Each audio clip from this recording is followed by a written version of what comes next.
the splitting of the atom only a few decades ago, and through his God-given genius of science, man, at last, has succeeded in penetrating further and further into the unknown vastness of space.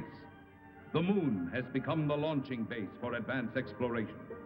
From this pivotal point, astronauts, at the risk of their lives, set out to conquer nature's mysterious forces.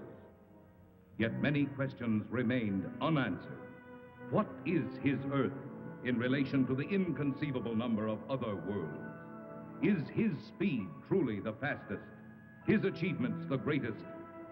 Or is he a mere unimportant piece of driftwood floating in the vast ocean of the universe? Could there be life similar to our own on other planets? Is it not possible that atmospheric conditions of relative environments control their shapes and forms?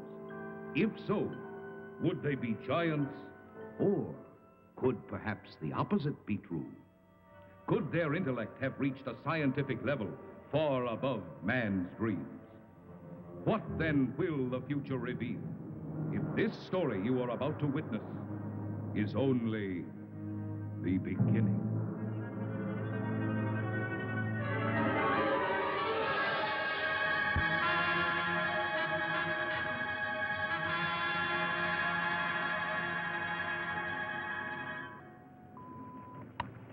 Log entry. Pegasus 3, March 16th, 1980. Captain Leonard Pilot, Lieutenant Webb Navigator. This is the 7th and last day of Space Reconnaissance Research, Flight 361, from United States Air Force Lunar Base 1. We are 21,000 miles from base, bearing at 270 degrees, 23 minutes. Azimuth at plus 46 degrees, 46 degrees, 50 minutes, ecliptic. On routine successive approximation by trajectory computer using data from the Space Position Recorder. It's quiet and lonely out here. And frankly, we'll be happy to get back to that dreary old moon.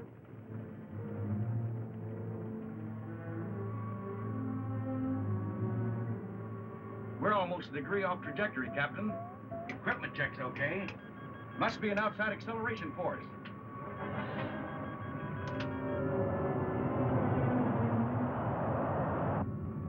Something approaching fast. I'm setting up auto-evasive pattern. A large planetoid object is on a direct collision course with us. We are under 11 G's exterior acceleration and have no control whatsoever.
It's just incredible. 2 ships missing in less than a month. Nothing within thousands of miles of their position. And yet they crash into something that appears suddenly on our radar, big enough to be a planet. And then the next instant it disappears. It's against all theories of space. You get the same reports from bases 2 and 3? It appeared for a second or two, then vanished completely. A ship is on a routine flight. Controls, rockets, everything in order. And then all of a sudden... Yes? General Gibson for Colonel Lansfield from Earth Headquarters. Stand by. Colonel Lansfield. Lansfield, what's all the trouble up there? General, I can't tell you any more than what was in that report this morning. You're certain the rockets crashed? I am. We have their last log entry through our recording reproduction unit. Now, General, I've listened to it over and over. It tells what happened, but not how and why. What do you suggest? I don't know, General. No doubt the rocket's destroyed. We don't know what we're looking for. This mysterious planet seems to come and go at such speeds, it's impossible to track. Phantom planet, Lansfield. You're a little old to think that, aren't you? This is a capable base, General, run by capable men. Now, there's something out there that isn't supposed to be. All right, take it easy. Send another reconnaissance with Chapman. Chapman? I need him for the Mars project. If this Phantom planet thing isn't cleared up, there won't be any Mars project. Send him. Yes, sir. Ask Chapman to report. Yes, sir. Captain Chapman, report to the Colonel.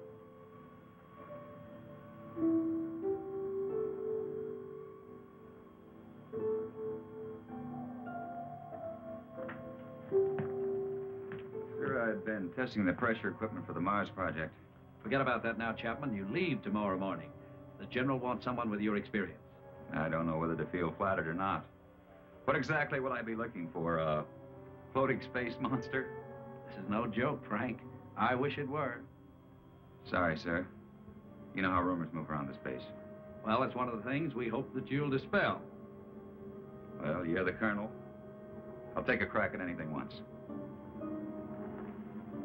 And that's about all you'll get, Frank. One crack.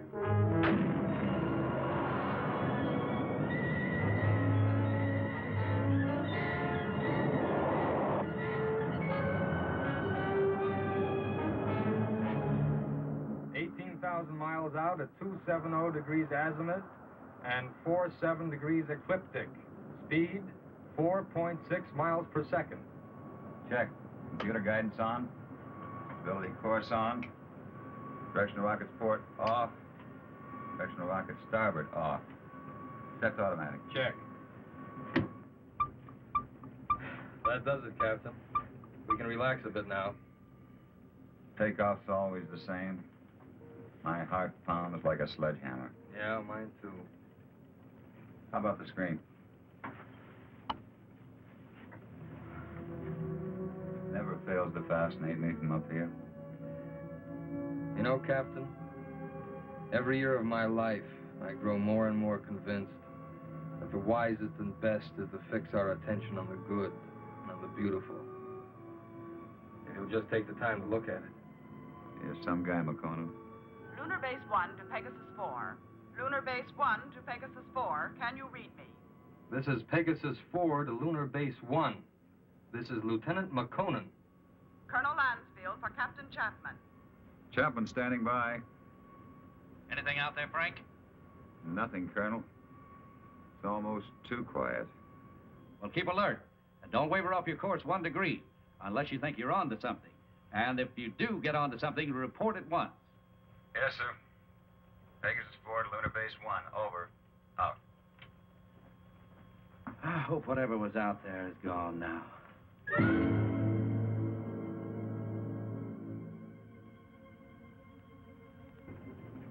What's our elapsed time from base? 14 hours, 22 minutes, and 30 seconds. You could stay up here another 14 hours and still see nothing. Even 1,400 hours. That's about all we can do, though. Are you sure we're still on course? Why? Well, I have an idea. Turn to 278 degrees azimuth. Hold 47 degrees ecliptic. Yes, sir. Changing course to 278 degrees azimuth, hold 47 degrees ecliptic. Mansfield tells us to charter the same course Pegasus 3 took. Well, that's fine, but I don't think we'll get anywhere. This strange planet dashes about like it's supposed to. It figures we won't find it around here. So we're changing course. Lightning never strikes twice in the same place. Precisely. You with me? Like I said, you're the captain. I'll take a new reading. Thanks, Ray.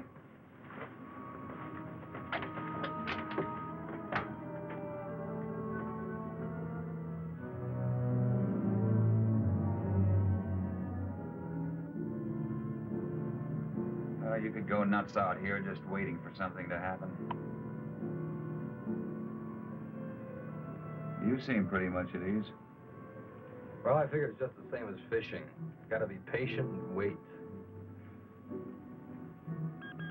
Electrostatic meters going haywire. Lunar Base 1 to Pegasus 4. Can you read me? Over. Pegasus 4 to Lunar Base 1. We read you. Over.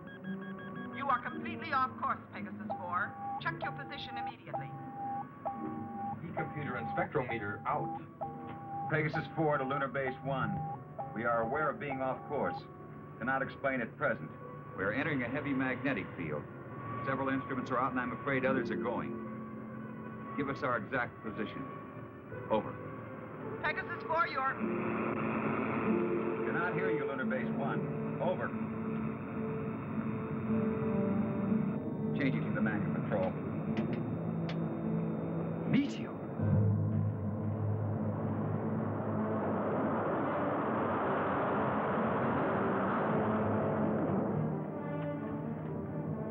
Boy, that was close. Yeah, and I'm afraid it isn't over yet.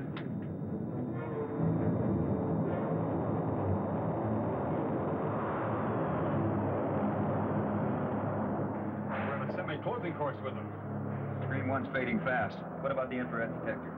That's out, too. The thing we can do is turn it 90 degrees to the shower's path. More meteors are coming. It's our only chance. That will be to 311 degrees azimuth and minus 12 degrees ecliptic.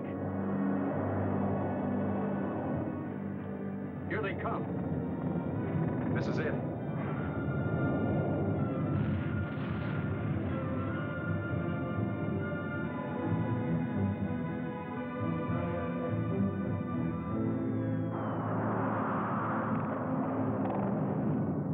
Looks like the worst is over. Don't see a lot of spots. Now, those are ionized trails. They'll persist for a while. Well, let's hope for no stragglers. With these instruments out, there won't be any way to tell if they're coming from another direction. Trick now is to get back to the moon. I think we'll make it. Yeah. Okay, Ray, let's go through a tight beat check. Right. Cabin pressure. 20 coming up. Retroport. Positive. Retro starboard. Positive. Main circuit 1. Negative. Main 2. Negative. Now let's try the auxiliaries. Main 1. Negative. Main 2.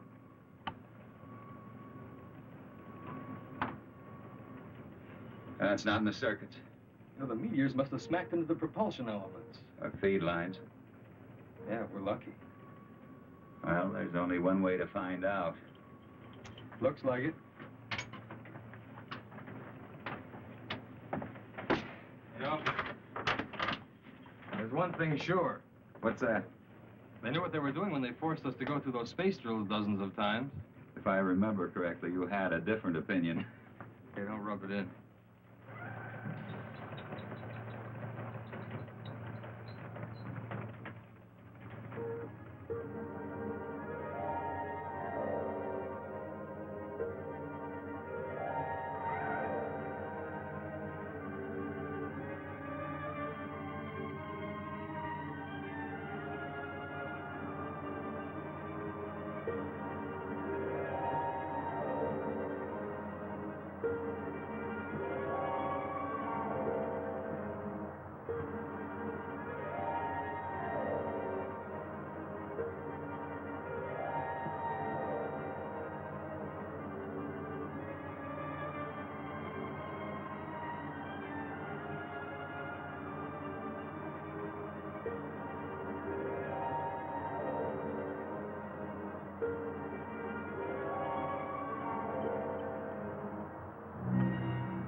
looks like it. The retro rocket feed lines must be cut.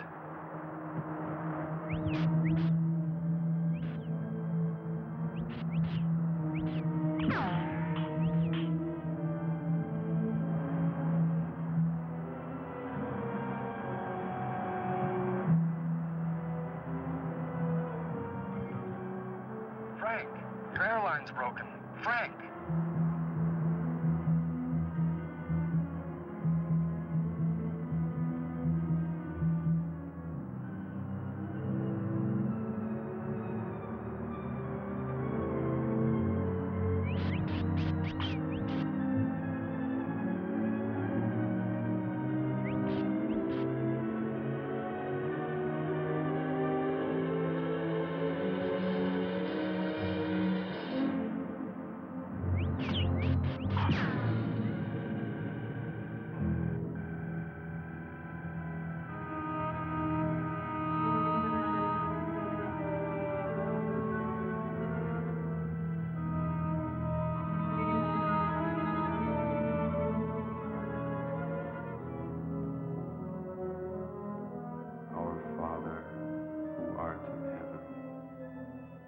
Hallowed be thy name.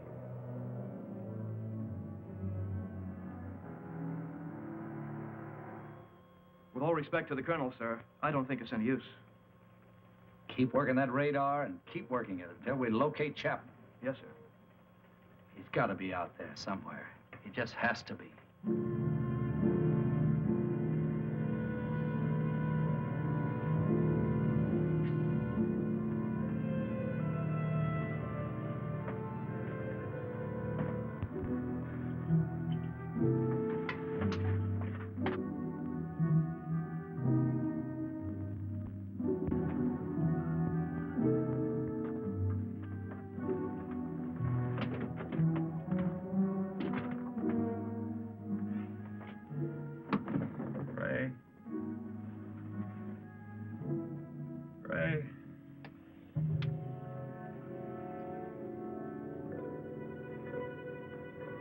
Lieutenant McConnell.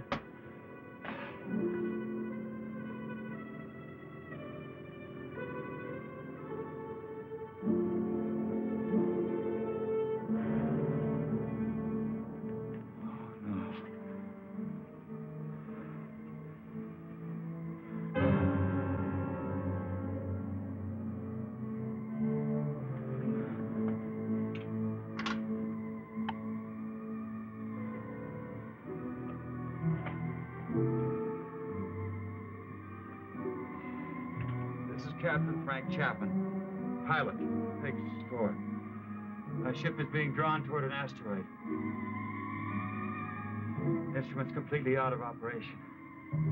Navigator McConan, lost. I cannot read my position. I'm going to try to land. I don't think I'll make it. If I do, I'll continue recording.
hate you. You are completely off course, Pegasus 4. Check your position immediately. Lunar Base 1 to Pegasus 4. Can you read me? Frank, your airline's broken. Navigator McConan. Ray. Lieutenant McConan. I'm going to try to land. What exactly will I be looking for? A floating space monster? No joke, Chaplain. I wish it were.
Size?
Wait, he may have a weapon. He should stand trial. We must take him to Cecil.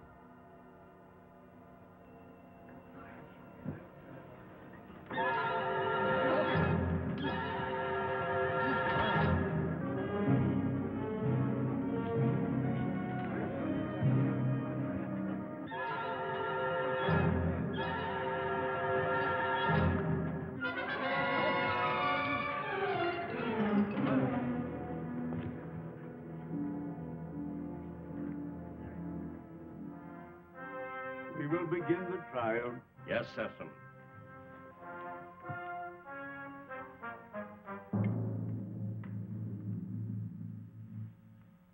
Thank you, Cecil. Bring in the jurors.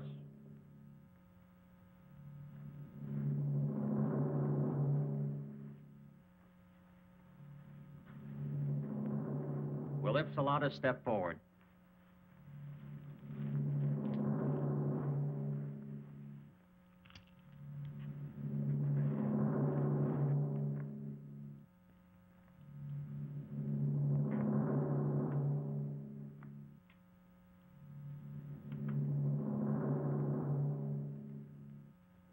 Call call the prisoner. Bring in the prisoner.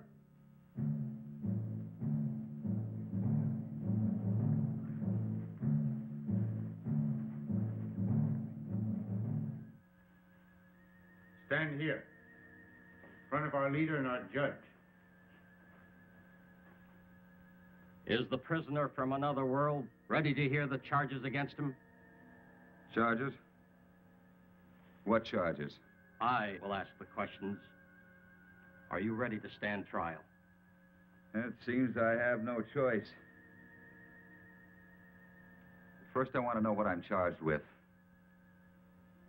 We'll let you know in time. What are you called? Chapman. Frank Chapman. What is your occupation in the world from which you come? I'm a captain in the Air Force of the United States, a country on Earth, Space Exploration Wing. But you must know about us. You speak our language. We do not speak it. But here on Rayton... Rayton? Yes, Rayton, the name of our planet. Here we are able to translate all languages through voice tone waves. Why all these explanations? Let us go on with the charges. You're right, Heron. This is no time for explanations. Man from Earth, you are accused of causing injury to one of our people.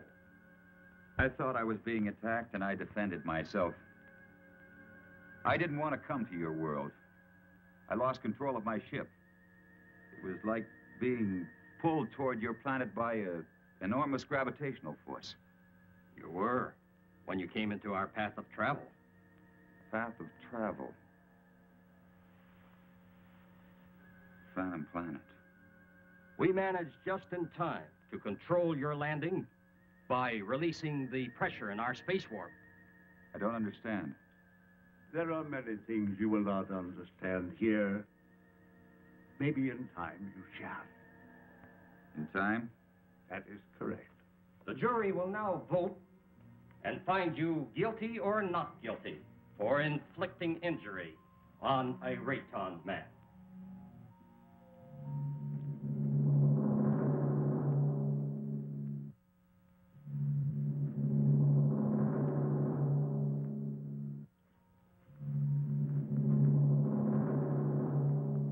The verdict, Judge.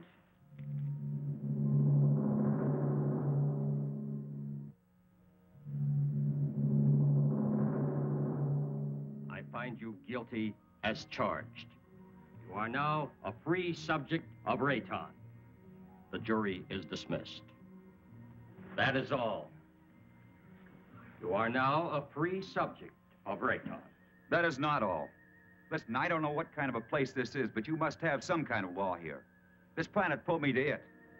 I didn't come here by choice.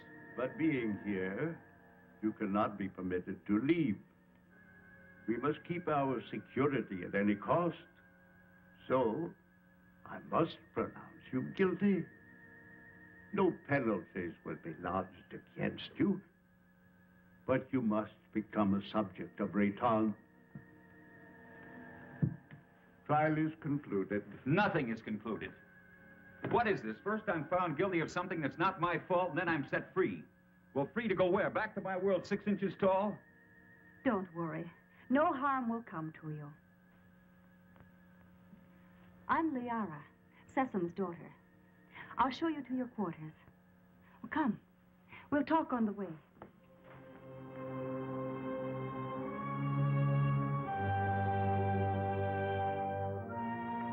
What has happened to me? You mean your size? Well, our atmosphere, together with some acceleration from our gravitational control, has reduced you to normal. Normal? Normal for us. You see, everything here is in proportion to our planet's size. We know several worlds that have creatures larger or smaller according to the size of their world.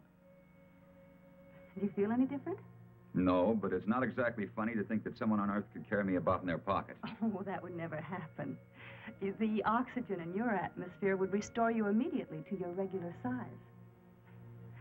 But either way, it wouldn't matter. You'll never see your world again.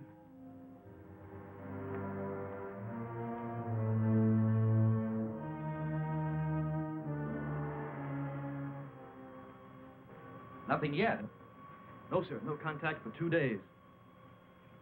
I'll wait another 24 hours. Then, with or without orders, I'm sending out a search party. You wanted to see me? Yes. Will you excuse me?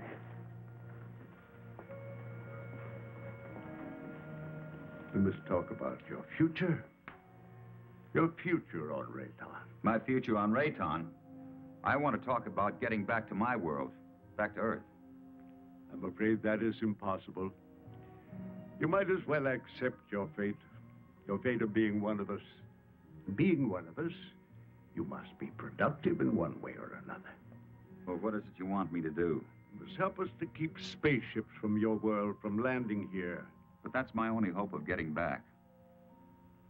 Forget about it. 2 ships in my unit disappeared.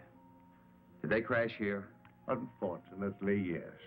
They were pulled into our strong gravitational field. Well, so was I.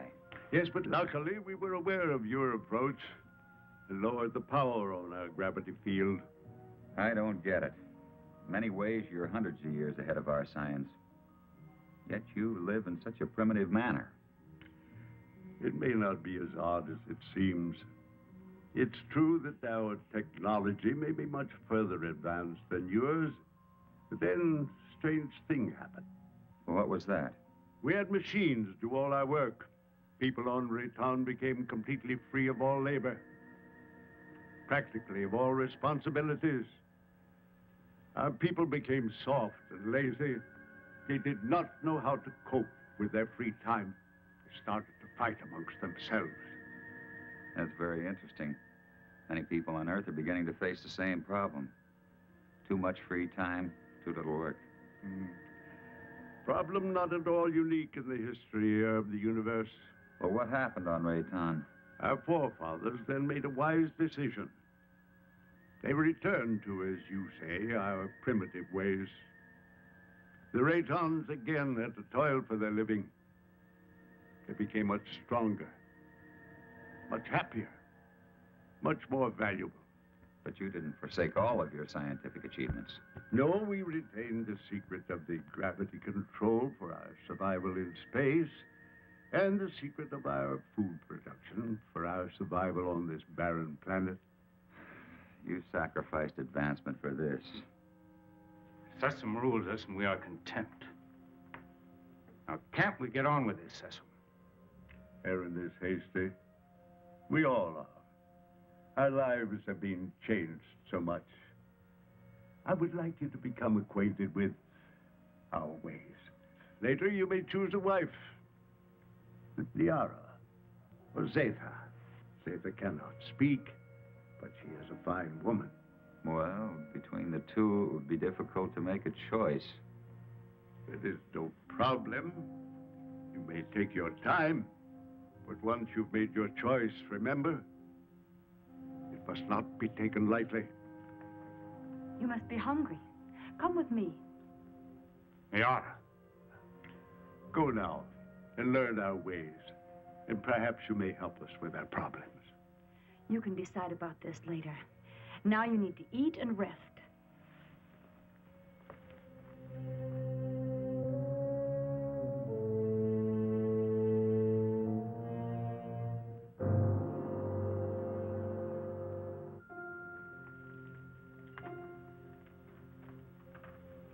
This is good.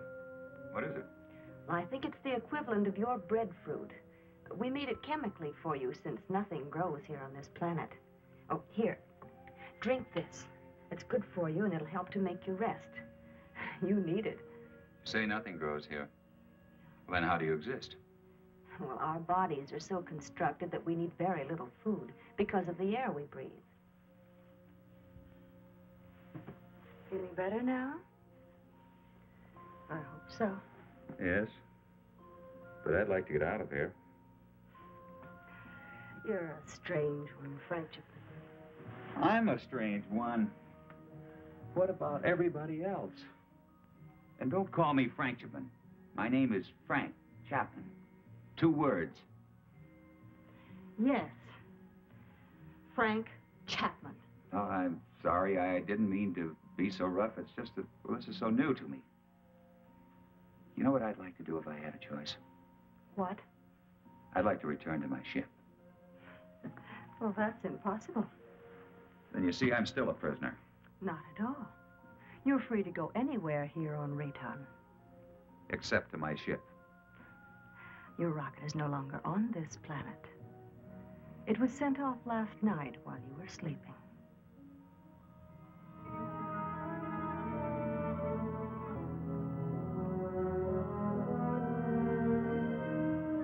I cannot read my position. I'm going to try to land. I don't think I'll make it. If I do, I'll continue recording. This is Captain Frank Chapman, pilot, Pegasus 4. My ship is being drawn toward an asteroid. Instruments completely out of operation. Navigator McConan, lost.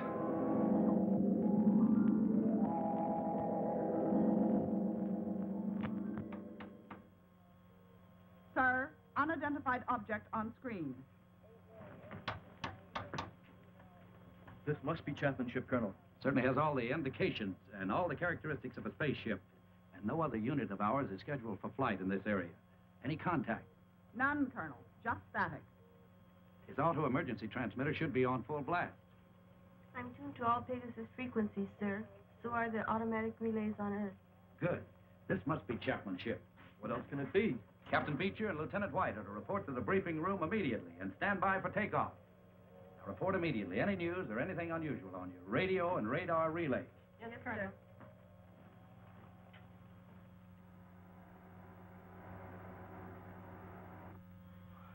The rescue ship is in the countdown phase, sir. They're waiting for your final operation orders. Put me through to the captain of the rescue ship on launching. Beecher, this is Lansfield. Yes, Colonel. Beecher, your final instructions are being teletyped on your recorders. Yes, sir. As you know, something unusual must have happened to Chapman and McConan. And I don't mind telling you that it's of greatest importance to space travel that we find out exactly what happened to these two men. So blast off, and good luck.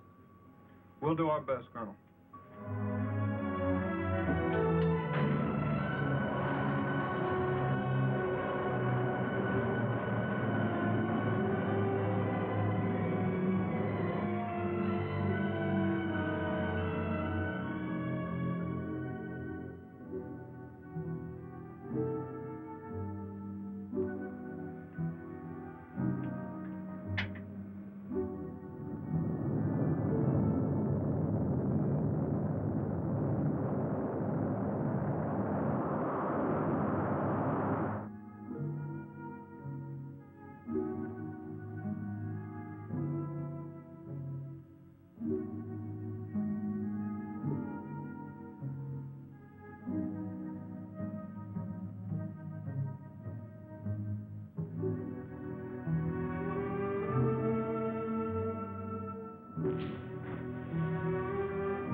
Try to land. I don't think I'll make it. If I do, I'll continue recording. This is Captain Frank Chapman, pilot, Pegasus 4. My ship is being drawn toward an asteroid. Instruments completely out of operation. Navigator McConan, lost.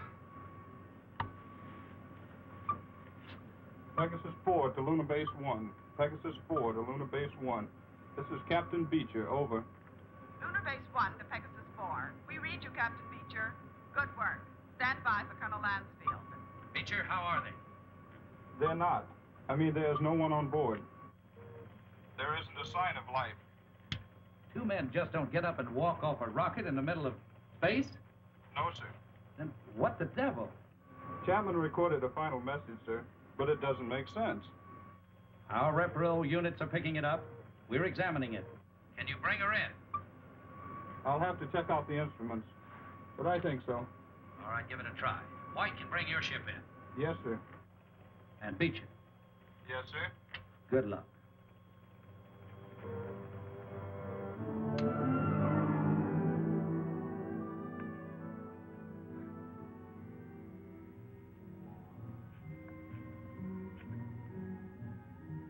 I can't work under these conditions.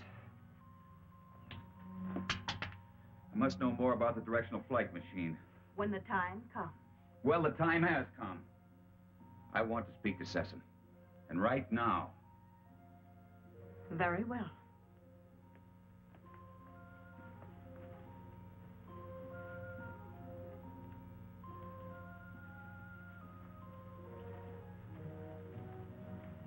Father, Frank Chapman wishes to speak with you.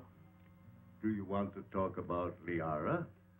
That isn't what I came here to discuss. My work has reached a stage and I need to know more about your gravity control. It is too soon. Now, how do we know he's not a spy for the Solarites? You are too distrusting, Heron. All right. You may see it.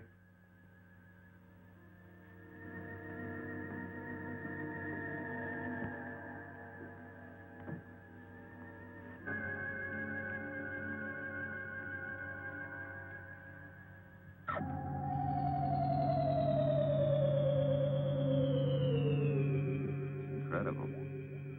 But how? The high density of our planet made it possible for us to advance gravity and therefore anti-gravity theories. It's beyond me. Einstein was working on this problem, but he died before he could complete his investigations. What causes Rayton's high density? The atoms on this planet have narrower electronic orbits than the atoms on most other planets. The smaller they become, the easier it is for us to control and take advantage of positive and negative gravity. But why is Rayton getting smaller? This planet is slowly using up the energy that holds the atomic particles together. You mean you might disintegrate into nothing? Yes, someday. But it will not be in our time. Well, I guess it's the same as on Earth. We don't seem to worry that our sun might be cooling off in many millions of years. The danger for us is that sudden bursts of concentrated heat directed on our Rayton might suddenly speed up the process of time. You think that's possible? We have enemies who want our knowledge of gravity and who know our weakness. You're expecting an attack? When you have enemies, you always expect an attack.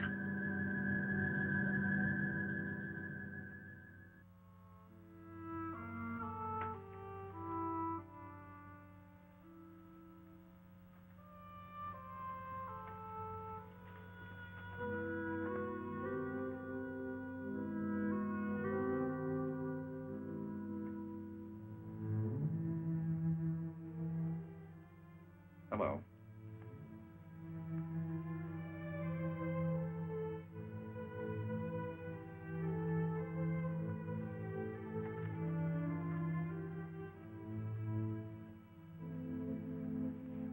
I'm going to take a walk. Will you join me? Come on.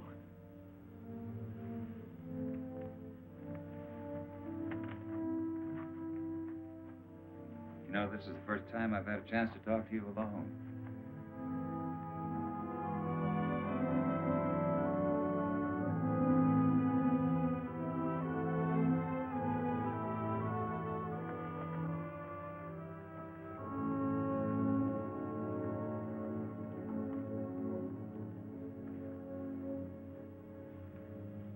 How is it you're more different than the others?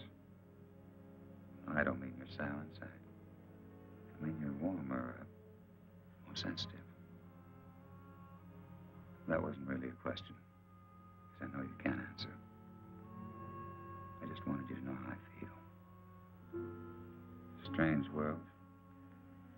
I don't want to hurt Liara. You don't either, do you? I like you.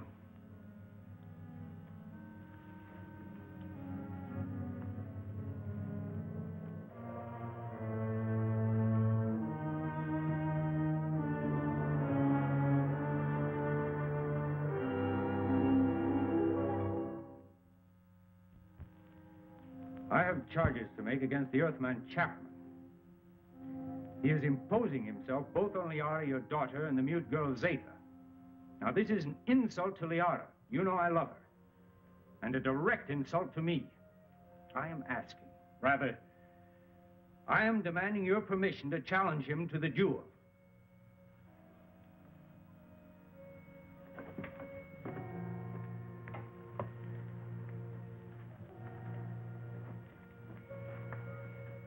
You sent for me? Yes. I have reports about you that are not good. That you're causing much trouble. What am I supposed to have done now? You are forcing your attentions on Liara, and then on the mute girl Zeta. That's not true. Why don't you ask them? He lies. Silence. Is it true? Has he forced himself or his attentions upon you? Why would she admit it? Perhaps she's afraid of him. Being mute, she's unable to defend herself. Maybe she's protecting me. Listen, I'm not going to be put on trial or questioned by you or anyone else for something I haven't done. You know, buddy, I don't like you. Maybe it's a carryover from Earth and not good taste, but I'd like to hang one on you. Chapman, Harron has challenged you to the duel of Rayton. Do you accept his challenge? A duel for what? What kind of a duel? This guy doesn't look very honest to me. A duel of bravery. You know, Mr. Sessom, maybe this duel business is a good idea. Might clear the air a little. So how do we go about it?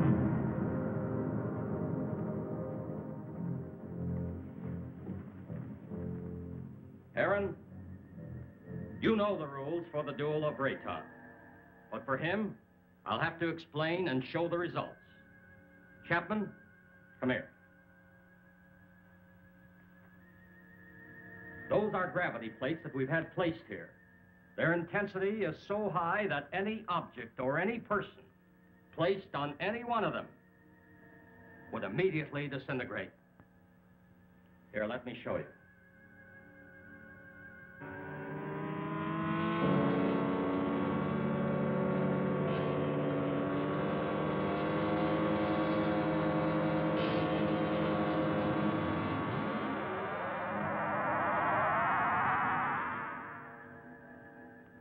The duel of Rayton is one of physical strength and skill.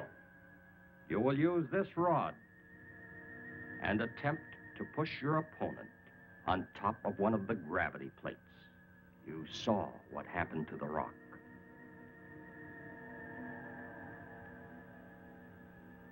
Get ready.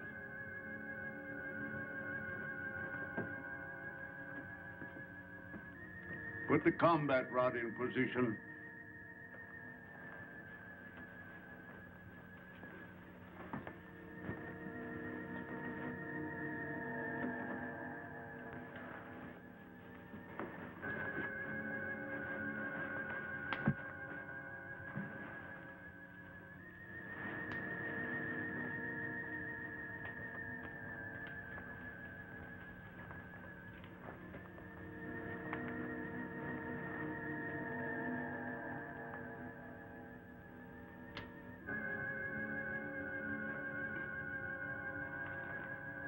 At my signal, you will start the duel. There can be no quarter called and no quarter given. The fate of the victim is in the hands of the victor. The moment has come.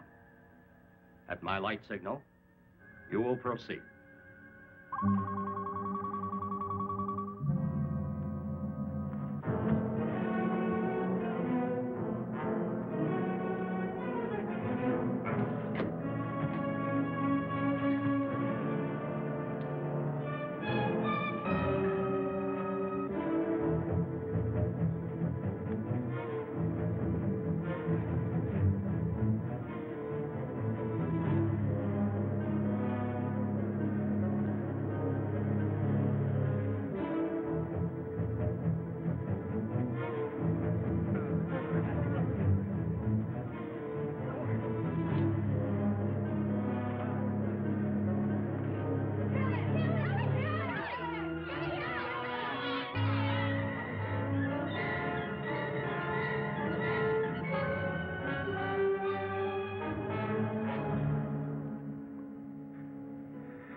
kill you.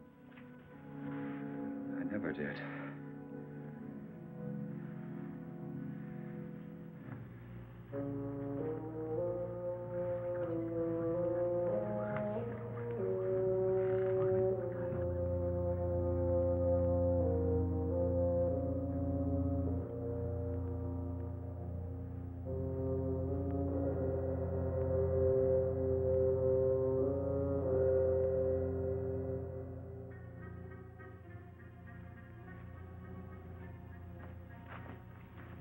Why didn't you kill him?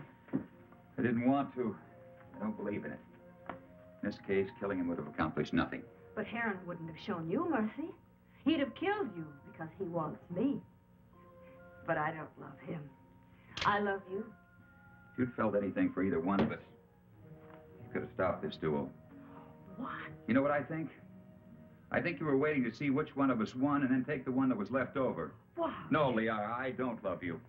I don't even know if I like you. But let me tell you this.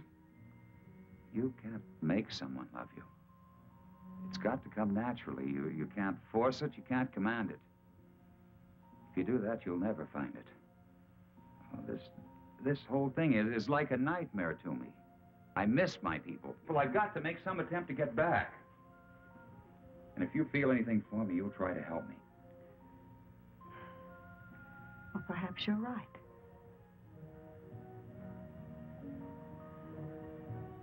Maybe I can help you.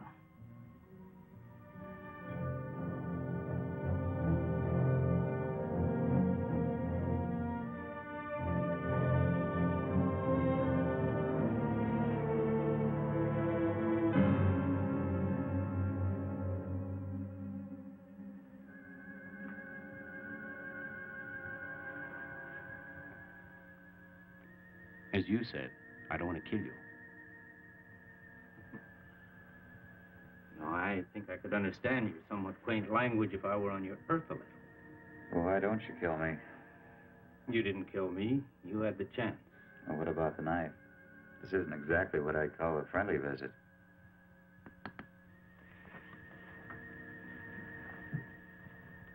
If you help me, I have a plan whereby I might help you to leave our planet. Perhaps it will work. I don't see how this is possible. What about my size? I inspected your giant suit. And the oxygen tank holds air from your own world. Now, isn't that right? Yes, of course, but why? No, never mind that. That's not important. You see, the whole plan is based on the theory that your people are searching for you. Now, I must get you back before they attempt to find you here. I know they've been searching and will eventually zero in on this planet. I think I can get you back in time. Yes, but you're doing this because of Liara, aren't you?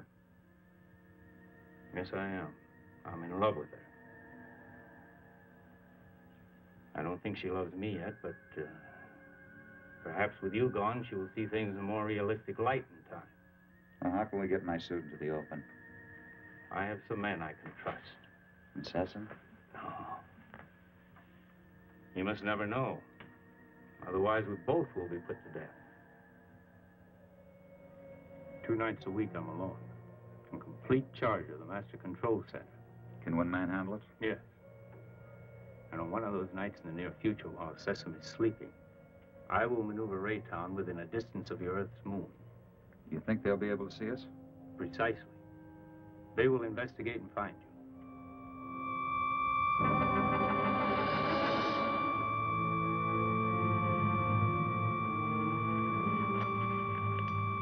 Go with it.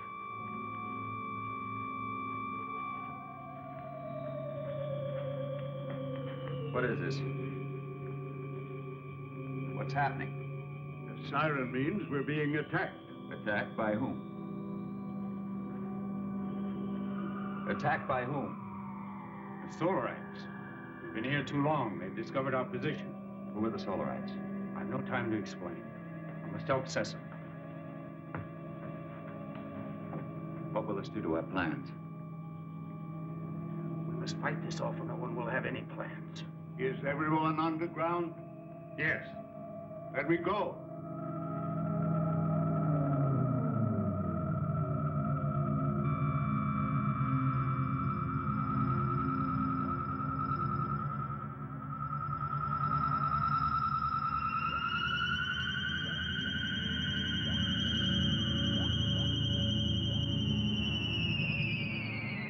safe for the moment. But I fear they won't give up so easily. Safe for the moment? Well, who are these Solarites, anyhow? They're from a sun satellite. For generations, they've been after our universal gravity control because they want to avoid being pulled into the sun. If we don't stop them, they'll eventually attack your Earth. Liara, show him the prisoner. Prisoner? Come.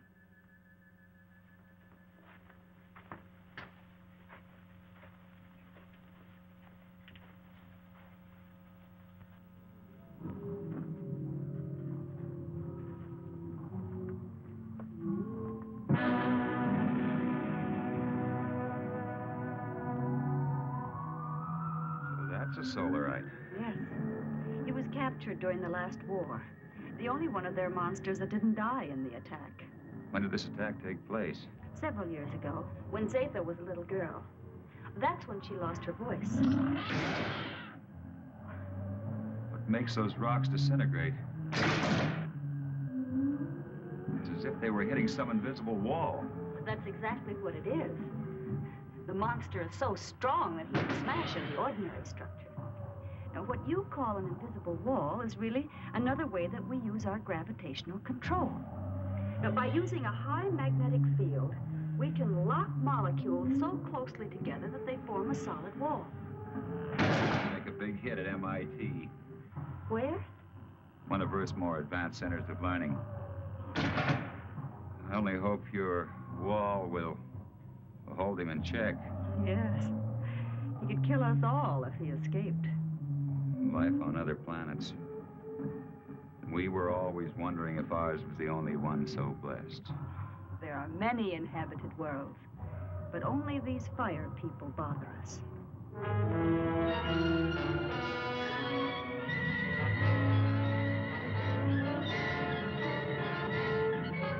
We have been sighted by the enemy. They are forming a concentrated attack pattern 6, vernier index 1-2. That's 6. They never attacked on that one before.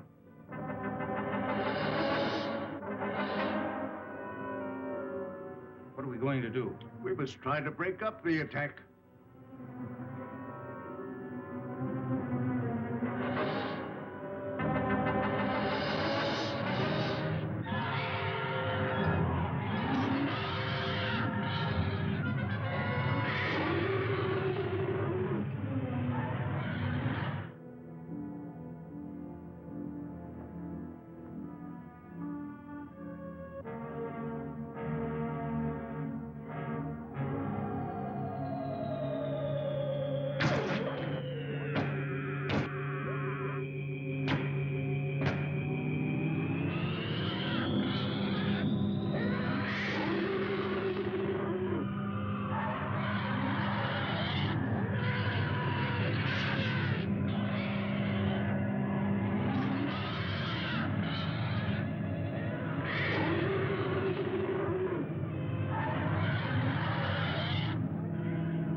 Fantastic.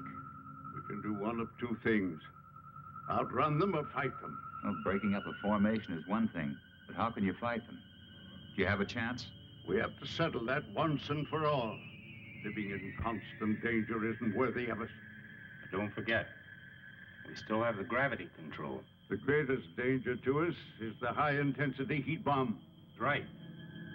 They have enough concentrated heat to blow up our planet instantly. What would you do? I would fight.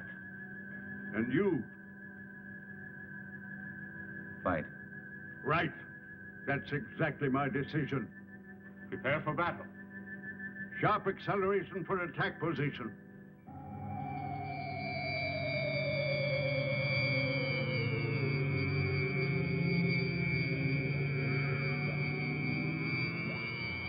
Maneuver so that we face the enemy when they attack.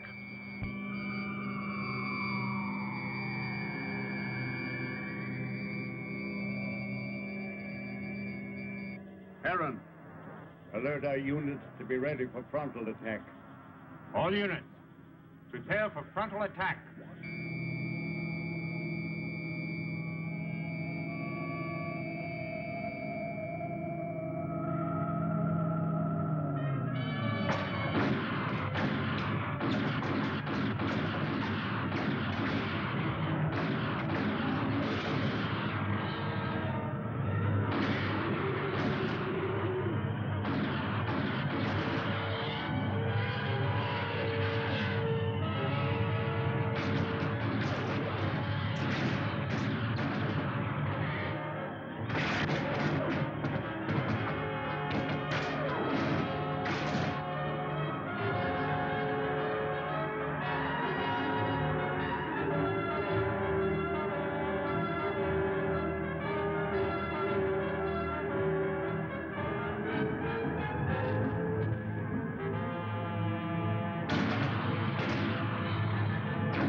Activate the gravity curtain.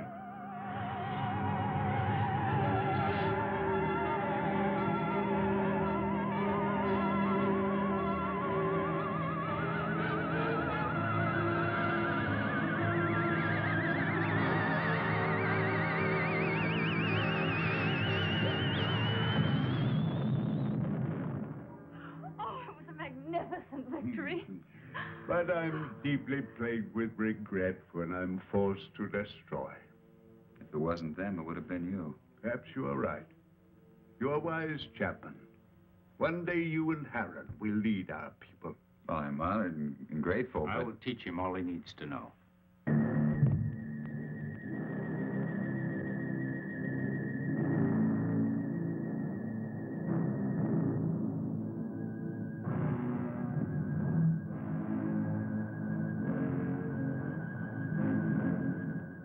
Oh, where's Zeta?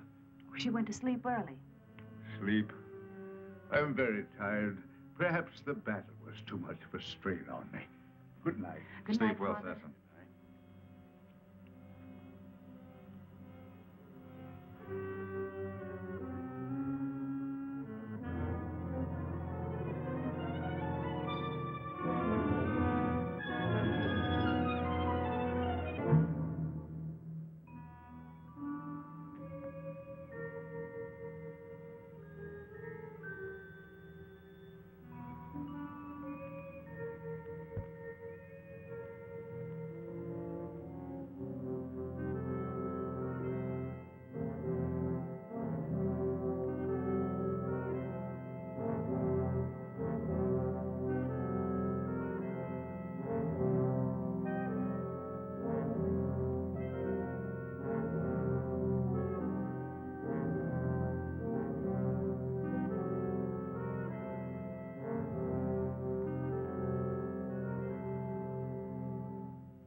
hell's that?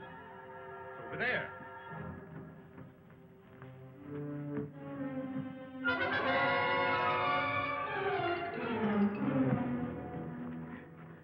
Help! It's Cecil. Oh, Father! Oh, Father! What happened to him? I think it was a Solarite. Are you all right? What happened? I don't know. Was it the Solarite? Did you see him? It was terrible.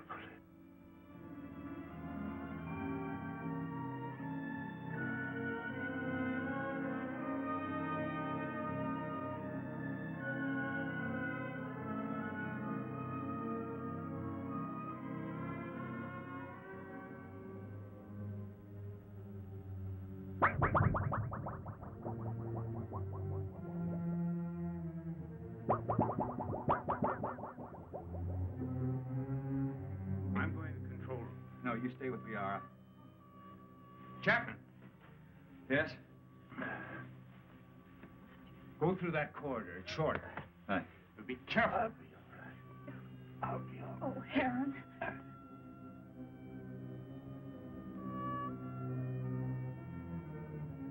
Zatha, are you all right?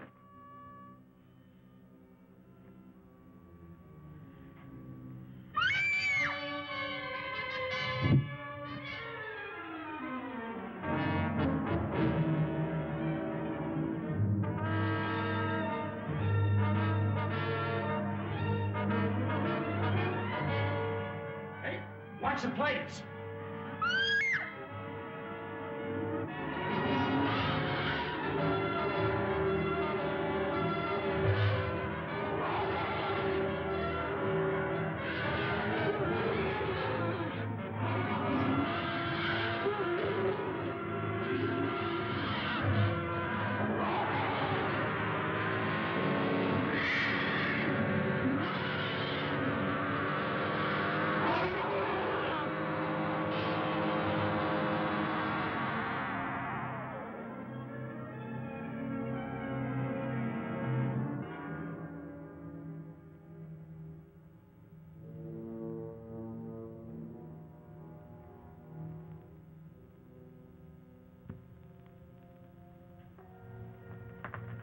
How's Cecil?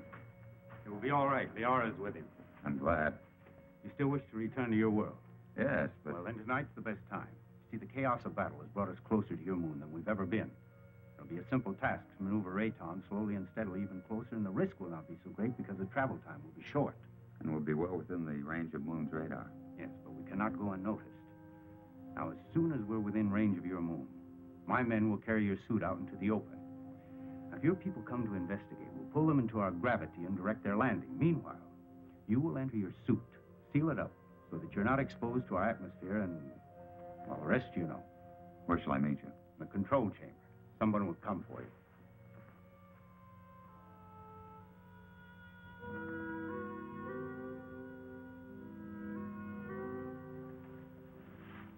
Zatha. It's you. Yes, Frank Chapman. But you can talk. From my fright when I thought you were going to be killed, something happened. And after I screamed, I found I was able to speak. Zatha. I have many things to say to you, Frank Chapman. But it's so wonderful you being able to talk. And I have so many things to say to you. Oh, everything has been terrible. You're so lovely. You have such an adorable little face.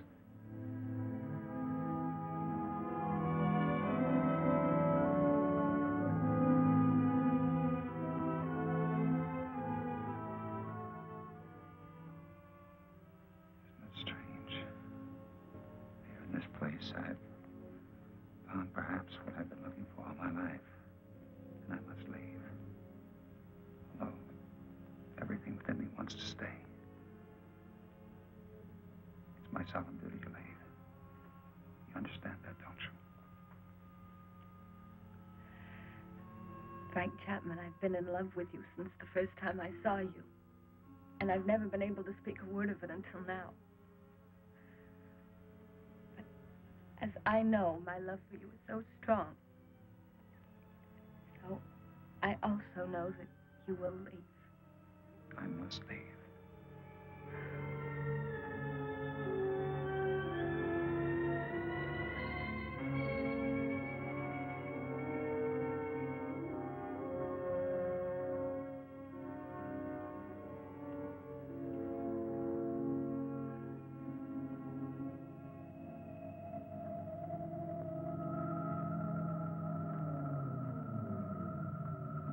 Good, you're on time.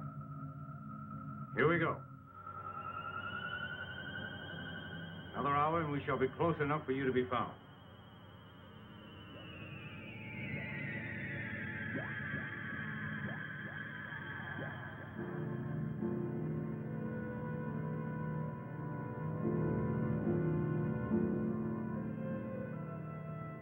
Lunar Base 1 to Rocket Ship 380. Over. This is Rocket Ship 380 to Lunar Base 1. Over. Radar has just picked up a giant asteroid. Identity unknown. Cannot find any record of it in the space charts. The Phantom Planet. Give us exact position of asteroid. 9 degrees in northern cluster field, and I have an order from Colonel Lansfield. You are to land on this asteroid and send White to investigate. I hope you will find happiness back with your people. You would be my happiness. Here or there. Frank Chapman, please. You must take the stone. It will be a good luck charm. Hold on to it. It will help you to go back safely to your people. Keep it. And remember, Mac, I love you. Yes, Zeta. I'll keep it forever. Just confirmed it. A rocket similar to yours is heading in our direction. I hope it won't crash. Don't worry. I have the best men on gravitation control. And I have another man who's coming to help me turn on the oxygen tanks as soon as you're in your suit. Thank you, Han. You know, we've become friends here. Good friends. We would have become friends anywhere. Your planet or my Earth. I wish you and Liara much happiness.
Chapman. Chapman. White to Beecher. Come in, White. I found Chapman. He's alive. But there's no trace of McConan. Where's McConan? He's dead. He's gone.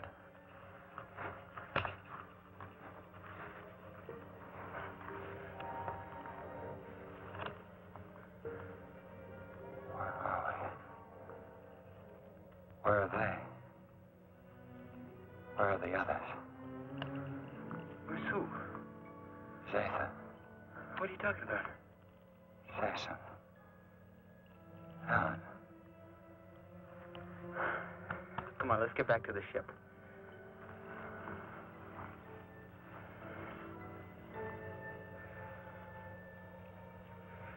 White to Beecher. I'm bringing him in. He seems to be all right. He said McConan is dead. He keeps talking about other people. I think he's in a state of shock. Do you need assistance? No, Captain, I can handle him alone.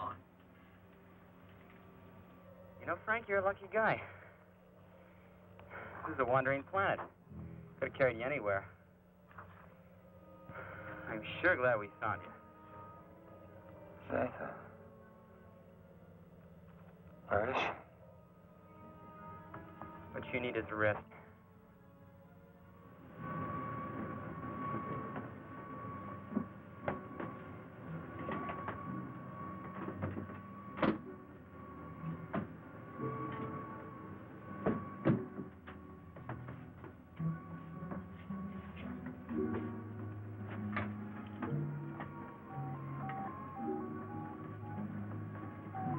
Prepare for immediate takeoff.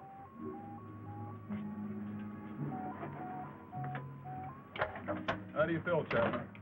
I don't know. I don't understand. It's unbelievable. We'll get you back to Moon Base for a thorough examination. Do you think you're hurt? I don't think so. You must have been knocked out for quite a while. I must have been dreaming. Quite possible you were delirious. The shock of the crash landing of your ship. Ray's gone. But I just left Zeta and Heron.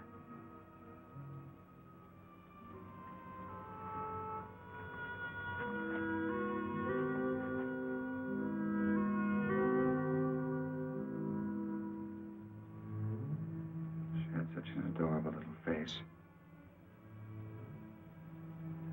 All rockets ready for firing. Stand by for countdown. The gravity of this planetoid is very strong. We'll need every bit of thrust for our takeoff. Don't worry. I know we're gonna make it. Start your countdown. 10, 9, 8, 7, 6, 5, 4, 3, 2, 1, 0.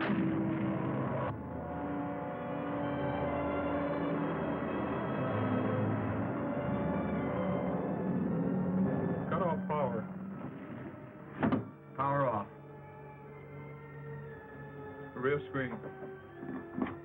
Rear screen.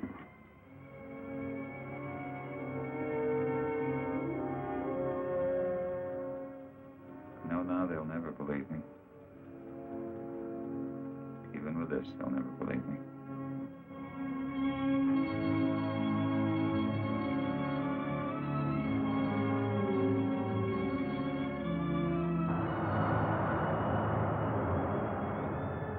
What then will the future reveal? If this story is only the beginning, only the beginning.